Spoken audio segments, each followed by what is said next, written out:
Hey y'all, this is Dee. And this is Shelby, and we're from Bitch Please. Welcome back to another episode. Hello. This is episode 23. 23? Yes, 23. Deidre's starting to lose count. I am starting to lose count. That's okay. It's good? Yeah. Sure. We're getting there. We're making there. our way. Making our way downtown. Walking fast. Faces passing a homebound.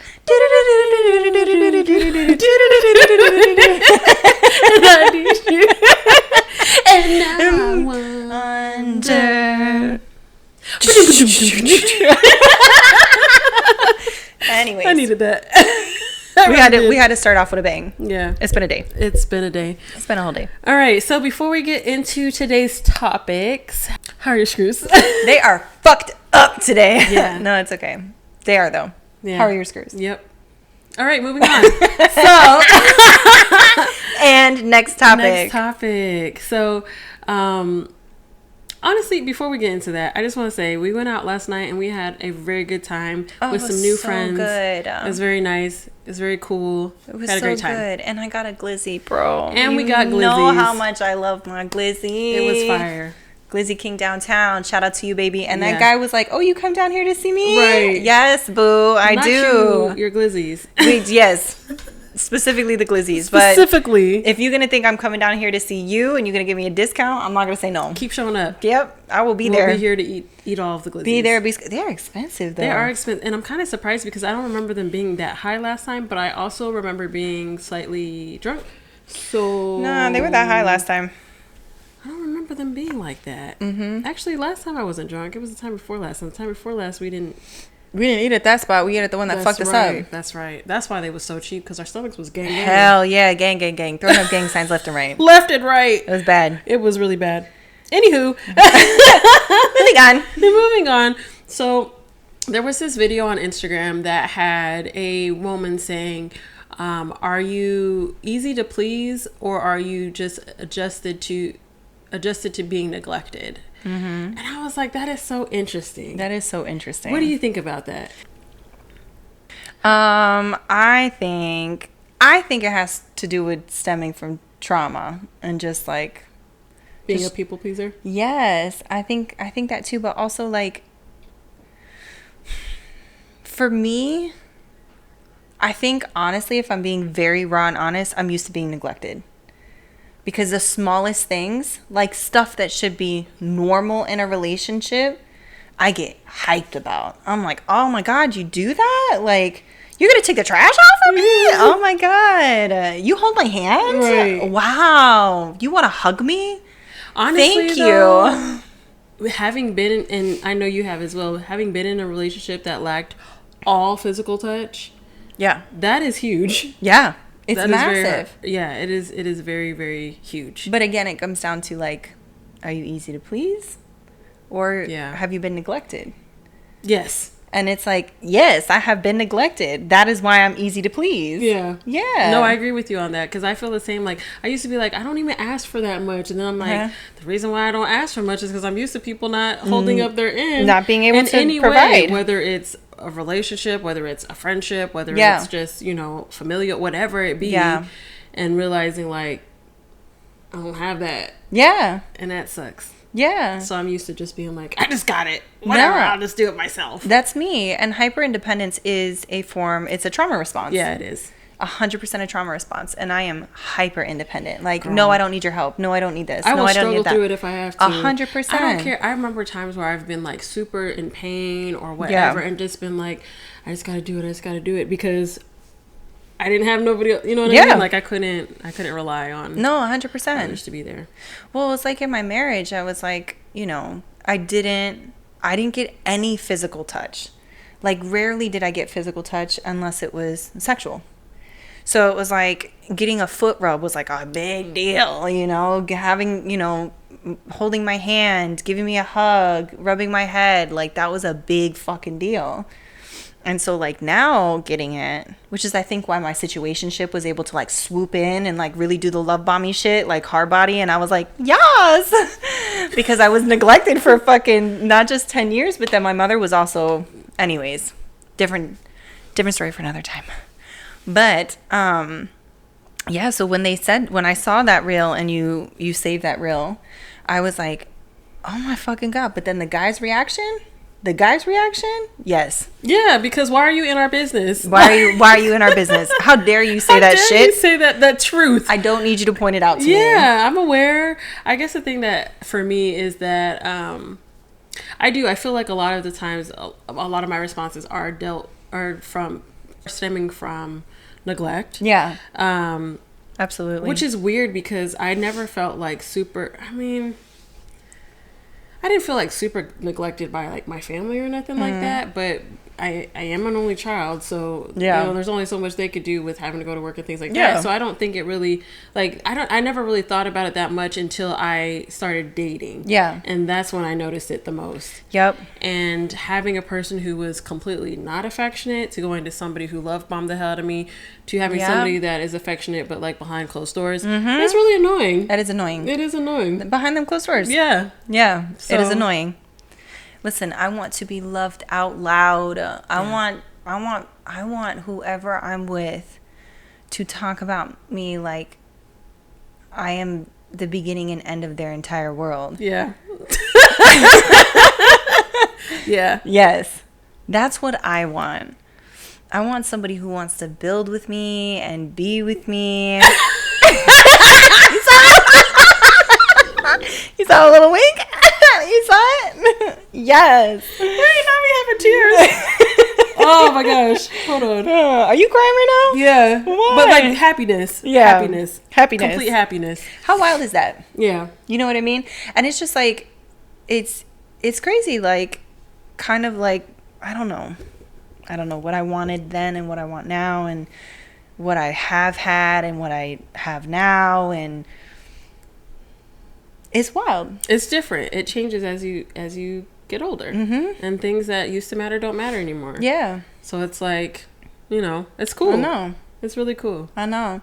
It is wild though how being in, and I don't know if you want to talk about this, but how your brain essentially has to like deprogram after being in either an abusive relationship or a relationship where you were neglected, your needs are not met. And it's like, I went from being in a marriage in a relationship and a marriage for 10 years with a person who was extremely affectionate in the beginning to hardly affectionate, hardly, was on the phone all the time, didn't give me, any attention. And granted, this is my perspective, his can be different, blah blah blah blah blah. I'm sure I did my bullshit, I know I did my bullshit because I'm always on some bullshit, but fair. But it's just wild how I had to deprogram from that and learn how to receive love, and then going from learning how to receive love but also being love bombed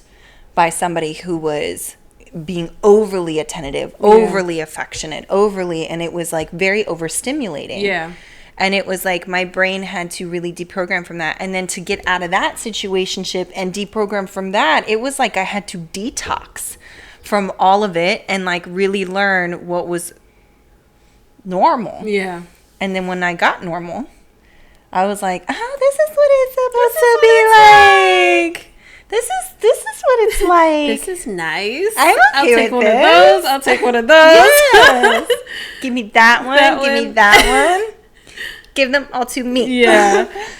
No, I understand what you're saying, because I feel like after each like relationship that I've had, or like situationship or whatever, I've had to like kind of not rebuild myself completely, because I wasn't really doing that, but I feel like I had to kind of, like you said, like reprogram my thought process on things, because in the relationship that I was in, where I didn't have any affection, I just thought, I just don't like being touched. Yeah. That was like my thought for the longest. I just don't like being touched. I'm not affectionate, only to realize I'm actually super affectionate, but I had gotten so used to not being that I was just like, I just don't like it. And then being with somebody that was super affectionate, having to relearn how to be affectionate back to somebody, after having like held off for so long, it was really weird, because I was like, no, you actually like this, but I always felt weird trying to touch them because I had the history of trying to be affectionate and being like pretty much told no, or being 100%. Like,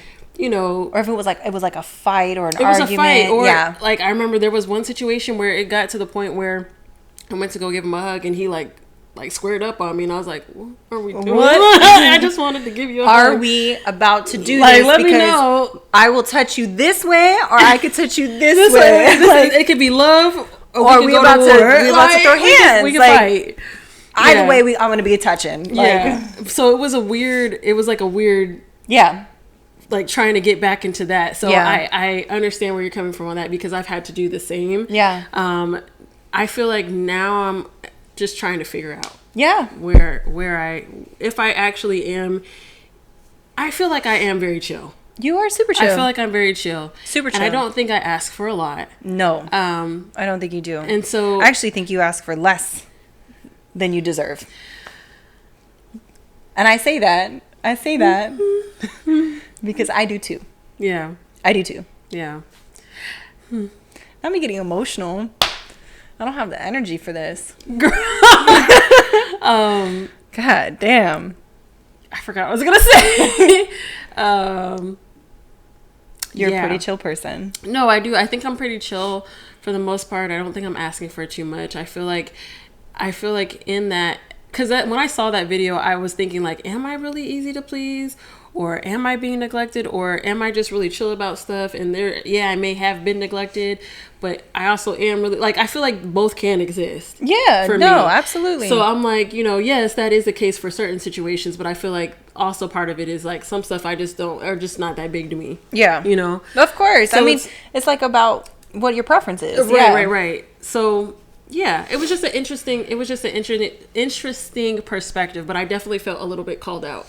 A little bit. Yeah. Yeah, I was like, this bitch. Yeah, I was just like, first damn. of all, it was like fucking early in the morning when I watched that video, and I was like, I am not ready. I saw it late at night, and I was like, I am not ready. I have the whole day to be in my thoughts now with this shit, and I don't need it. I don't need it. No, but it's crazy to think about, like, how not just like family relationships and friendships or whatever, and like, intimate relationships, like how they kind of mold you as a person as you move along. Because it's like, my mother was not affectionate. I was love starved from most of my childhood. And then when I first received affection, I was like, I'm holding on to you forever. You can't leave. I was obsessed. Yeah. I was literally obsessed. Like, it was my very first relationship. His name, I'm not going to say his name, but we were together from middle school to high school, and I was literally obsessed. Like, I don't get possessive. At least I didn't. Anyways, I've never been a jealous person, a possessive person, whatever. But my very first relationship, I was super possessive, super jealous, whatever. But it was because I was like, you are my only source of affection. And I was young. So I'm like, you are my only source of affection. Please stay. Yeah. Don't leave. And when we split, oh my God, when I tell you, that was the most devastating heartbreak of my entire life. I just think, it's so crazy, not to switch because it is still related, but Yeah. I think about how like people, especially young people, get into these relationships and it ends and they're like, this is the end of my life. The end. That's Like, what I thought. and I it's was ready like, to kill myself. damn. Like, no, like, Oh. sorry. I know that's a sensitive topic. I mean that very literally. I was very suicidal. So that wasn't a joke. Yeah. No, that's fair. Yeah. That is fair. But yeah. What about you? What was your first heartbreak like?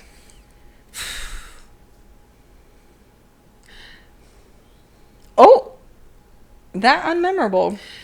It really was, because I think about, so I didn't like date until I was like 17, 18. Until I was like 17, 18. Yeah. And I got cheated on crazy. But I wasn't that heartbroken about it. Because I don't think I thought I cared about him like that, but then I was also like, Okay, but so let's skip that guy. I'm talking about your first heartbreak. Yeah, I'm trying to get there. Oh, I'm working sorry. through it. No, I'm working through it. We gotta have. So one of my probably biggest first heartbreak, which looking back, I'm like, that wasn't really, it was love for what I knew of love at the time, but I was like, that wasn't even really love. Yeah. Like, just looking back at the time, that was like everything. But then as time went on, I was like, girl, you don't have the energy for this. So I stopped caring. But I was actually really heartbroken because I felt like we had built a friendship. But he did me crazy. Did he? Oh, girl. For years, because I'm stupid. So I was stupid. I still have my times. But I was really stupid. So, like, I really just let a lot of shit just go. Partly because I didn't have the energy for it because I was dealing with a lot of health shit at the time. Yeah. The other part of it was just because I was like, well, you know, whatever. That was really hard to recover from because I felt I actually had to rebuild myself from that situation. Yeah. Because my self-esteem was pretty much shot to shit. Just who I was as a person was pretty much shot to shit. Yeah. Like, people had their opinions of me and people had what they had to say about me. Yeah. And honestly, still to this day, there's situations that come up that be like, oh, you were so-and-so's. And I'm like, yeah, okay. Yeah. But, why you always got to be linked to a man though? Always linked. But it took a minute to kind of rebuild that because it was a long period of time that we dealt off and on. Yeah. And it really fucked with me. Yeah. It did. That was probably one of the hardest ones I had to deal with. And I don't even know, it was heartbreak, but I also felt like the nerve. 100%. You know what I mean? And I think I was upset because my feelings were hurt because this is somebody that I genuinely cared about at the time. Yeah. But it also was just kind of like, how dare you do this to me after everything? Like, you would do this to me. Yeah. We tried to be friends. That shit didn't go well because you can try to be friends with your ex. You can try your hardest, but somebody always going to try to push that boundary. 100%, no matter what. No matter what. You can try to let it roll out, but you're going to sit there and get played in your face. And you're just going to be sitting there grinning and bearing it because that's what I did. Yeah. I grinned and bear it because I was just like, well, this is my friend. Yeah. And he yeah. Yep. A lot. Understand that. A lot. Understand that. That's the only one that I can really like think of. I've had other heartbreaks, but it wasn't even like, I think by the time that the relationship had ended, I was just over it. Yeah. I was just tired. Just tired. You're like, all right, say less. Yeah. I was like, can we just not? Yeah. In fact, when I tried to break up with him the first time, he was like, no.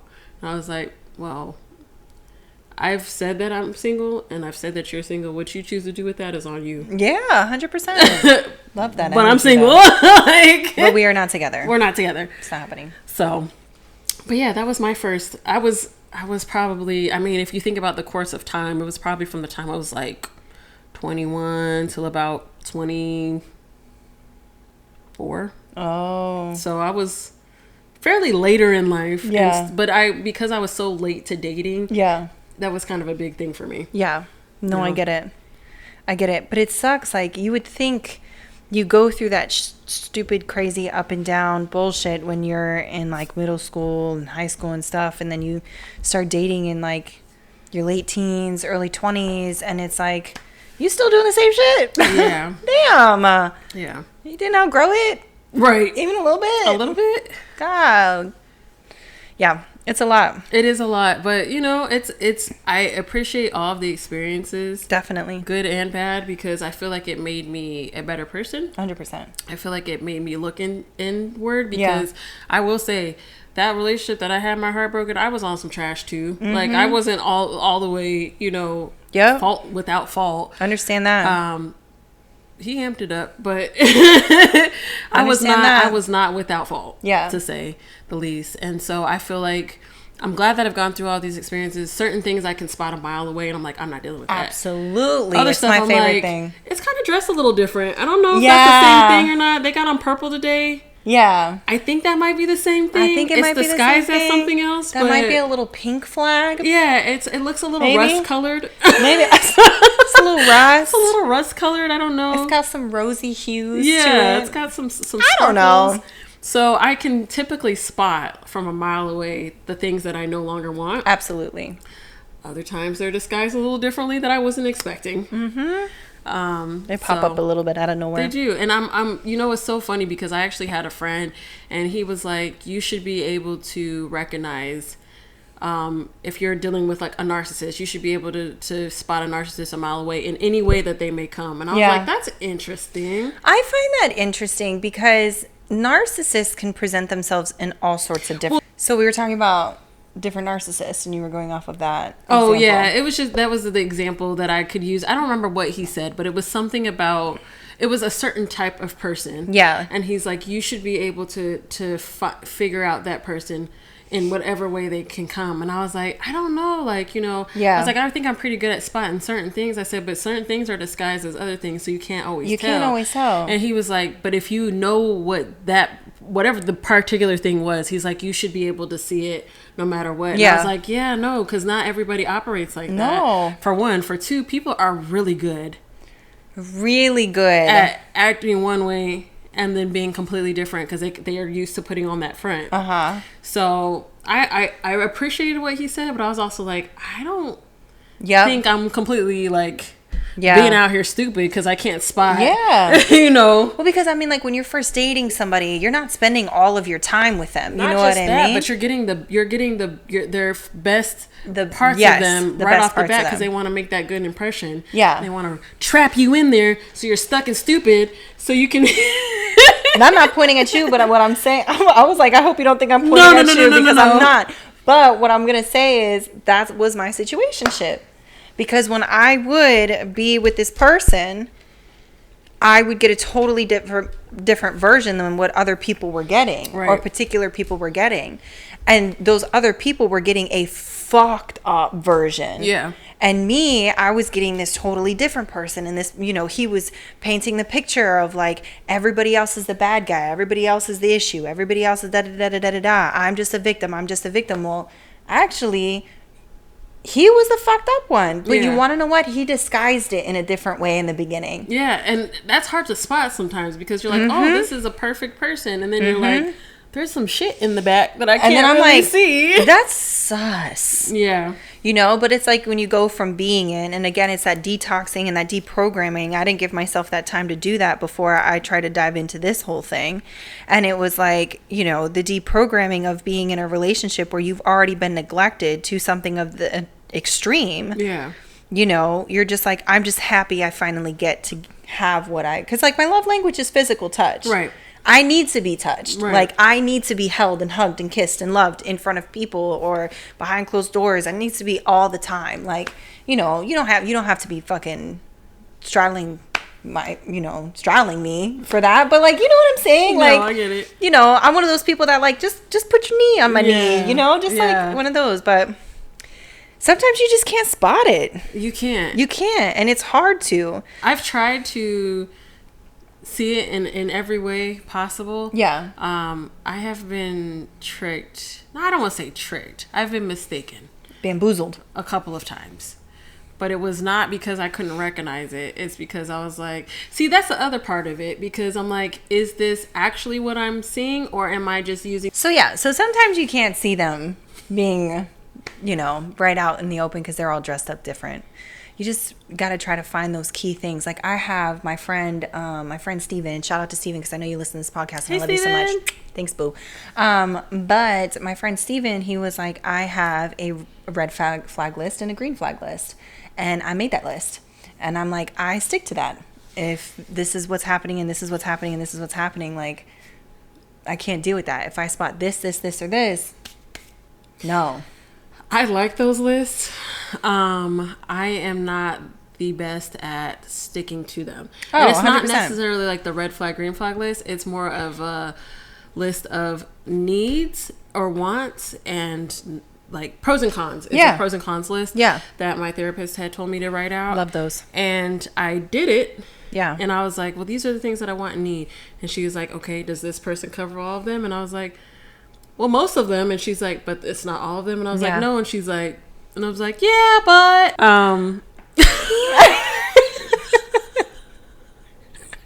what is wrong with me? Oh my God. Okay. Anyways, another post that we found, I guess it's a reel. We found on Instagram that we wanted to talk about because it was very interesting. Very interesting. So this girl had put like a Reddit up or a subreddit up or whatever. She posted something somewhere. And it said, had sex for the first time ever with my boyfriend, but he texted me the day after with a quote unquote list of mistakes I've made. Wait, before you do that, go into at least the top part that you can see. What, this? Yeah. Just read that part? Well, I guess you don't. So pretty much, long story short, homegirl is 20 and her boyfriend that she lost her virginity to is 35. 20-year-old 35. Uh-huh. Keep that in mind. He made a list of her mistakes. And those lists included shit like moan more, be more sexy, stop laying. This is her first time having sex. And he's like, don't just lay there. Don't be like a fish. Like, you need to move more. You're a woman now. You should be more sexy. You should be more this. You should move more. I'm like, who the fuck do you think you are? First of all, it's so harmful to do shit like that. Because, and we talked about this before, how like, things that you've heard in the past have affected your sex life in particular in the future, until you realize like, no, I can't actually do this shit. Yeah. But it is so detrimental to somebody's like sex life, especially somebody who just had sex for the very first time. To be told a list of things that they were fucking up on. Like, and especially she's a little bit later in life. Yep. So it's like, you know, she's got to try to figure her shit out after all of that. And so I feel a little bit bad in regards to this, because it's just like, you don't know what damage you're doing to somebody. And I'm sure in his head, he felt like, I'm trying to be helpful. I'm trying to be constructive so that she can know for like how I'm just thinking about, he probably in his head thought he was doing something that was going to be helpful to her. But that's really harsh. Okay. That's extremely harsh. So let's read some of the stuff that he put in this list. Yeah, go for it. So first he said, number 1, be sexier. Don't be so quiet, moan and scream. It is your first time having sex. I remember my first time. And it was weird. It's a very weird experience. It's a very weird experience. It's not the most comfortable. No, it's not. It's not. And you feel weird because you don't know if you're doing it right and if you should be doing it and blah, blah, blah, you know. Yeah, and you're not sure, like, is it supposed to feel like this? Yeah. Like, you're not sure. You're like, okay, when's the pleasure come? Yeah, which it doesn't. It doesn't. It doesn't come much later, until much later when you figure things out. You gotta get a couple in before. Yeah, you gotta get a few rounds in. Yeah. Probably by multiple people anyways. That's just my suggestion. Yeah. But number 2, your head game needs a lot of work. And look it up. Is in bold. I mean, not bold. In capitalized letters. Look it up. She's never done this before in her whole life. Sweet baby angel. And you're gonna say it needs a lot of work? There's a way to like go about teaching another person without being such a fucking twat. Yeah. Like, there's so much that you could say and be like, ooh, I like that. You know what I mean? Like, just little encouragements. Yeah. Like, you know, this is her first time, and your first time is meant to be exploring and figuring out these new things and having a safe and comfortable partner to do that with. And she didn't get that. And she waited until she was a fucking adult. Most people don't do that shit. I want to fight this man. Well, and this is the thing, too, that's really sad about it, is that their sex life probably was kind of bad after that, if they stayed together. Yeah. I hope she left him. Well, the only reason I say that is because it's very mental for us. So you have all this in the back of your head that you're already mentally fucked. Yeah. And now you're trying to actually have sex, and you're just trying to be like, okay, I got to do this, I got to do that. So you're not even able to fully enjoy. No. I bet she was dry as shit. Probably. Girl, poor baby. Girl, okay. If you hear this, I hope you left We're here. Yeah, I hope you left his ass. Number 3, don't act awkward. You're not a virgin anymore, so don't act like it. I would cut this man. Legit cut. This is why, look, I'm just going to say it. I would be on Snapped. I would 100% be one of those women on Snapped. Like, I can't. Anyways. Number 4, you need to get better at shaving. That's a little boy that she dealing with. That's a little boy. A 35-year-old child. Because I have gone in full jungle and still yes. Hell yes, I have. You know, I have gone in with, you know, haven't shaved in a hot minute, and man, woman, non-binary, they don't give a shit. They don't care. They get up in there. Does the whole work? Can I get to it? That's it.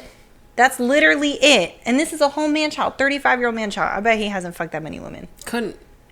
No way. He got a little dick, 100%. Small dick energy.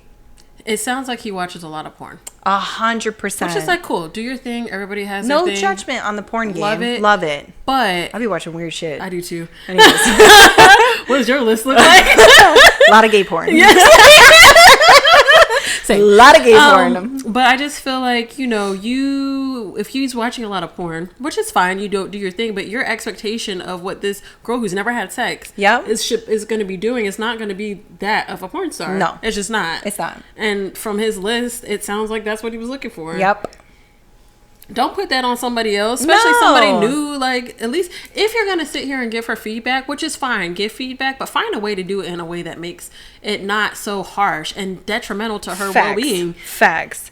I just want to keep going. Sorry, we've got.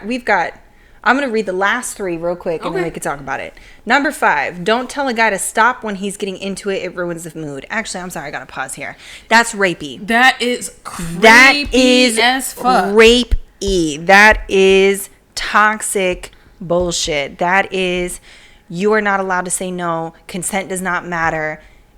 That's just the way it's supposed to be. That's unsafe. Especially for somebody's first time. It's going to be uncomfortable. They're going to ask you to stop. I love that she went out and she was like, let me ask the community what this is about. She posted that whole shit. If she had any homegirls, I know they was probably like, bitch, leave him. Leave him. Leave, unless they're all virgins as well and they think it's all cool. But you never know. That's true. You never know. Okay, so the last one is let me try what I want. Not letting me ruins the mood. Don't be shy. It's not sexy. Let me try what I want. So you're not allowed to say no. And I get to do whatever I want to do. I want to find this man and take all of my feminine rage. Out on him. Yeah, because that's wild. Out on him. That is so unsafe. I wish he would have posted his fucking... his name or something. Right. Cause I could just imagine him being like, well, it wasn't really like that. And it's like, you can't really mess up a list. Nope. I'm sorry. I can't. I bet it was bullet pointed. Remember when I got them bullet points? You know somebody's fucked up if they're putting bullet points for you or numbering things. Number 1, you're trash. Number 2, do better. Like, stop. What? You know what's wild is like, this girl... She's not the only one. Oh, no. Which is what's sad. It's fucking sad that women have to go through shit like that. This is the same type of woman that will be in her 30s and being like, I've never had an orgasm before. Oh, my God. Because she's been so mentally blocked. Oh, my God. I hope, girl, that you find you a good-ass man or woman or whoever you want to be with that fucks the shit out you in a way that you need and deserve, and you're able to learn and grow with that person and have the best time of your life. Yes. Because fuck him. Fuck that man. Fuck him. Fuck that man. Ugh, God, I hope he gets hit by a car. I take it back. Damn. I take it back. Sorry, out in the atmosphere. I take it back. I snatched it. Whoop, before it left. I snatched it. Let me ask you, since we just kind of came on this topic. How was your first orgasm, and how old were you when you had it? I think I was like maybe 19. 19? Yeah. I mean, I didn't lose my virginity till I was 18. Yeah. So yeah. But this is gonna sound such a whole thing, but once I discovered sex. I was like, let me try it with this person. Let me try it with this person. What's this going to be like? And, what do you do? Yeah, what do you do different? So my first couple of experiences were like, they were cool. Yeah.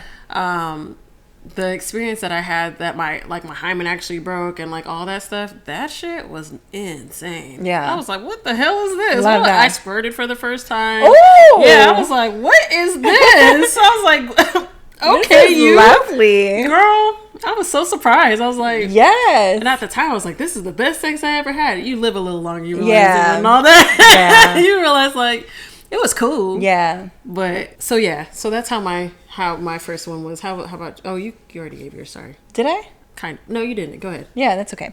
Mine was, I have been having sex since I was young. And I'm not going to say what age, but it was young. And I think I had my very first orgasm when I was 20 years old. And I was like, oh. What is this? I was like, oh my God. Yeah, it's amazing. Oh my God. And I thought it was the greatest thing in the whole world. I thought the Same. sex was amazing. Now? Yeah. Now? Looking back, now? I'm like, now? It was today? Nice, but today's a little bit different. Yeah. Today sends me all the way up. Yeah. Soul leaving. Totally different experience now. Yeah, absolutely. But I think that has to go a lot back to the mental block, because I had a huge mental block. Yeah. Huge mental block back then. Yeah. I was told something one time. Exactly. From that person. Yep. And was like, well. Mm-hmm. Yeah.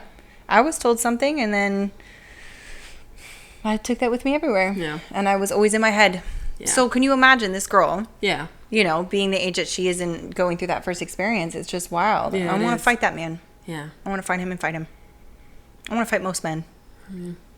Honestly. Throw hands with like 80% of them. 90. 90? 99.9? 90% of them. Yeah. So, but, yeah. But that's that on that on that. That's that on that. We were going to talk about one more thing, and then I forgot what, or was that it? That was it. We was just going to finish that up. Oh, okay. Oh, and then, so, no, Deidre, this beautiful artiste over here. Oh. This one right here. This one right here. She painted. I painted the wall. This. She did paint the wall. Fully. But she painted this. I don't know if you can see it. I'm going to lean back. Look at that. Doot, doot, doot, doot, doot. She painted this beautiful thing for us for our segments. Yeah. Look how beautiful it is. So it's going to be popping up. Deidre does artwork all the time. She does commissions. So if you like her artwork, you can definitely follow her on Instagram. Yeah, it's D Wild Creations. Mm-hmm. Or you can just go to D.1920 and you'll find it from there as well. Yep. But yeah, I do a bunch of different things. She does. This one's actually the most visible, I think, in the words. Yeah. Most of them, the words are extremely hard to see. Yeah. She's done quite a few beautiful paintings. She's done one for my house. Yeah, and it's hanging up, and it's my favorite piece in the whole world, and people always talk about it. Thanks. They always talk about it. And hers are actually really hard to find. Yeah, you cannot find the words in my. Well, I can because I kind of, you know. But if you guys are interested, or if you like any of your artwork and you would like something from her, definitely hit her up on her Instagram and let her know. Yeah, thanks, girl. Yeah, thanks. Shout out to you, bitch. Shout out to little artiste over here. I do what I can. A little Picasso. Do a little something. You know. Anyways, I'm gonna just tell you guys that this episode was absolutely a fucking struggle. Yeah, but straight train wreck. Like it has stopped been and started a billion times. A billion times, sure and my back's on fire. So yeah, we love you guys very much. It's gonna be a little bit of a short episode. We appreciate you for being here. Yes. Like, follow, share, subscribe, all of that good jazz. We are still in the works on what we're gonna do in the future with that live thing. Yeah, hopefully it will be. If it's not next week, it'll be the week after. Yes. So we also have another guest coming on. We do. So there's going to be a flyer coming up. This guest is absolutely beautiful person. Yes. I don't know them yet, but I have heard some very amazing things. Yes. So stay tuned for that. And yeah, we love you bunches and we appreciate you being here. Yep. Okay. Bye.